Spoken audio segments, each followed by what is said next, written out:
Now we will discuss our test. First question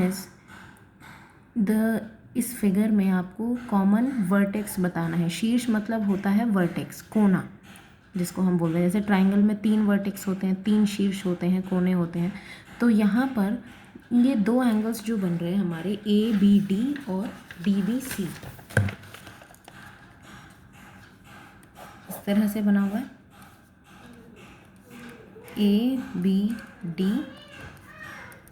ABD और DBC, इन दोनों angles में अगर आप देखते हो तो ये वर्टेक्स B ये कॉमन है, ये चीज़ दोनों में आ रही है. ये कोना उभयनिष्ठ भुजा क्या होती हैं? ये BC भुजा है, DB भुजा है, AB भुजा है. तो इनमें 2 एंगल्स में ये वाला जो एंगल बन रहा है और ये वाला एंगल बन रहा है. एंगल मतलब V शेप 2 शेप बन रही है यहाँ पे. इन दोनों शेप में ये चीज़ दोनों में आ रही है भुजा, तो उभयनिष्ठ भुजा हो जाएगी BD. आसन कोण मतलब जो बिल्कुल एक साथ होते हैं, चिपके हुए, मतलब 2 V जब एक साथ हो रहे हो, इस तरह से जब V बन रहे हो तो उन्हें बोलते हैं आसन कोण. जैसे ये दोनों आसन हो जाएंगे. अगर मैं इस तरह से V बनाती हूँ, एक V ऐसा है और एक V ऐसा आ रहा है, तो ये दोनों V एक साथ हैं, तो ये दोनों आसन कोण हो जाएंगे. तो यहाँ पर ये वाला और ये एंगल 1 और 2 आसन कोण है. आप नाम दे के भी लिख सकते थे, एंगल 1 और एंगल 2. अगर नाम नहीं दिया आपने तो क्या लिखोगे? एंगल ABD और एंगल DBC. एंगल को इस तरह से लिखते हैं ABD और DBC. जो एंगल है, जो कोना बन रहा है एंगल का, उसको बीच में लिखते हैं हमेशा ABD DBC. ये इसका फर्स्ट क्वेश्चन का आंसर. सेकंड क्वेश्चन है, ये फिगर दी हुई है. अब इसमें पूछा है ABC और CBD दोनों मिलाकर कौन सा युग्म बनाते हैं.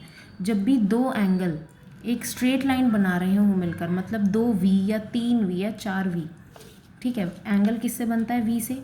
मैंने एक V ऐसा बनाया और एक V मैंने ऐसा बना दिया, ठीक है. ये 2 एंगल हो गए. अब ये दोनों एंगल मिलकर क्या बना रहे हैं? एक सीधी लाइन. तो इसको बोलते हैं रैखिक युग्म, लीनियर पेयर, जिसका टोटल कितना आ जाता है? 180 डिग्री. रैखिक युग्म होगा इसका आंसर. रैखिक युग्म बनाते हैं जिनका जोड़ कितना होता है? 180 डिग्री जोड़ होता है.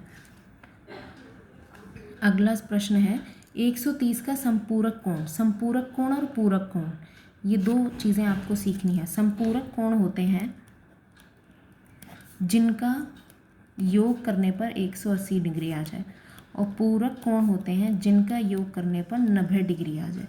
अब पहला जो हमारा प्रश्न था, चौथा और पांचवा. चौथे में हमें निकालना है 130 का संपूरक कोण और पांचवें में निकालना है 30 का पूरक कोण. पूरक कोण के लिए 30 में क्या ऐड करें कि 90 आ जाए? 60. माइनस करके भी देख सकते हो, 90 माइनस 30 इज 60. संपूरक कोण में 130 में क्या जोड़ें कि 180 आ जाए? 180 में से 130 घटाओ, क्या आ गया? 50. ये 50 आंसर और ये 60 आंसर. याद रखेंगे, संपूरक कोण जिनका योग 180, पूरक कोण जिनका योग 90 डिग्री, ठीक है. तो यहाँ 30 का पूरक कोण 60 आ जाएगा और 130 का समपूरक कोण 50 आ जाएगा. प्रश्न 6, ABD plus DBC. ABD plus DBC, इन दोनों कोण का योग कितना है? क्योंकि ये सीधी लाइन बना रहे हैं, रैखिक युग्म बना रहे हैं, तो इनका योग कितना आ जाएगा? 180 डिग्री. छठे प्रश्न का आंसर है 180 डिग्री. प्रश्न 7, अब इसमें संगत कोण, एकांतर कोण और शीर्षाभिमुख कोण, ये सभी कोण आपने 8th क्लास में सीखे हैं, फिर भी किसी ने सही नहीं किया. एक संगत कोण बनाते हैं वो होते हैं जिनमें F शेप बन रही हो. एकांतर अंतःकोण होते हैं जिनमें Z शेप बन रही हो. और शीर्षाभिमुख कोण होते हैं जो आमने सामने होते हैं, अपोजिट, ठीक है. संगत कोण F शेप वाले, ये 1 2 3, ये F शेप बन गई. F शेप में ये वाले जो कोण बनेंगे ये संगत कोण होते हैं, ठीक है. एकांतर अंतःकोण होते हैं ये वाले Z शेप वाले, ये और ये एकांतर अंतःकोण होते हैं। शीर्षाभिमुख कोण होते हैं अपोजिट वाले, ये इसी तरह से नीचे वाला ये इसके बराबर, ये इसके बराबर। ठीक है, इसी तरह से आप सारे जोड़े लिखेंगे। ये प्रश्न अपने आप करेंगे।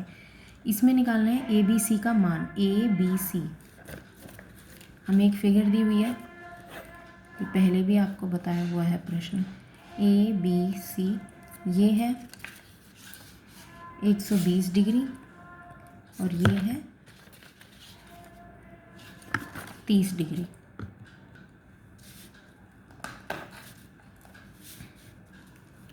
ये है 30 डिग्री। अब हमें इसमें क्या करना है, बी से होते हुए एक लाइन ड्रॉ करनी है जो इन दोनों के पैरेलल हो। हमें ये दोनों लाइन पैरेलल है, एल और एम। अब जब ये दोनों पैरेलल हैं, हमने ये लाइन ड्रॉ कर ली, तो हमने देखा एक जेड शेप बन रही है फिर से। जब जेड शेप बनेगी तो हमने देखा है कि ये वाला एंगल और ये वाला एंगल हमेशा इनका योग कितना होता है, 180 डिग्री। ठीक है, ये 180 डिग्री होगा, माना ये 1 है तो 120 plus angle 1 is equal to 180। Angle 1 आ गया 60 डिग्री, इसको माइनस करेंगे, 180 माइनस 120, ये 60 डिग्री आ गया।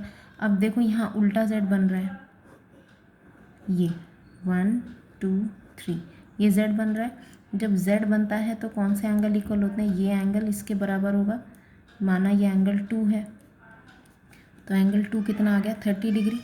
ठीक है, तो ए बी सी क्या है, एंगल 1 प्लस एंगल 2 मतलब 60 प्लस 30, ये आ गया 90 डिग्री। आंसर आएगा 90 डिग्री। ठीक है, अब अगला प्रश्न है प्रश्न 9। प्रश्न 9 देखो, त्रिभुज दिया हुआ है x 145 और 100। त्रिभुज बनाएंगे, ये 145 डिग्री, ये x और ये 100 डिग्री। इसमें हमें यूज़ करना है कि त्रिभुज का बाह्य कोण जो होता है, बाहर वाला कोण जो होता है, अगर हम किसी भी भुजा को बढ़ा दें तो एक बाहर कोण बनेगा, ये इन दोनों के सामने वाले एंगल्स के इक्वल होता है। माना ये x है तो ये 1 हो गया, तो 145 डिग्री x प्लस एंगल 1 होगा। ठीक है, और हमें ये भी पता है कि एक रैखिक युग्म बना रहे हैं, तो एंगल 2 प्लस 145 कितना होगा, 180 डिग्री। एंगल 2 हो जाएगा 35 डिग्री। ठीक है, अब यहाँ पर देखो ये एंगल 1 प्लस 100 कितना क्या एंगल बना रहा है, ये भी रैखिक युग्म बना रहे हैं, रैखिक युग्म। तो एंगल 1 कितना हो गया, 80 डिग्री। एंगल 1 80 डिग्री आ गया, एंगल 2 35 डिग्री आ गया। अब त्रिभुज की प्रॉपर्टी लगा दो कि x प्लस 80 प्लस 35। ठीक है, x प्लस 80 प्लस 35 ये कितना आएगा, 180 डिग्री। त्रिभुज ए बी डी में, यहाँ पे लिखेंगे त्रिभुज ए बी डी में x प्लस 80 प्लस 35 180, x आ गया 180 माइनस 80 प्लस 35। ठीक है, 180 माइनस 115 डिग्री, ये आ जाएगा 65 डिग्री। ठीक है, इस तरह से करना है आपको ये।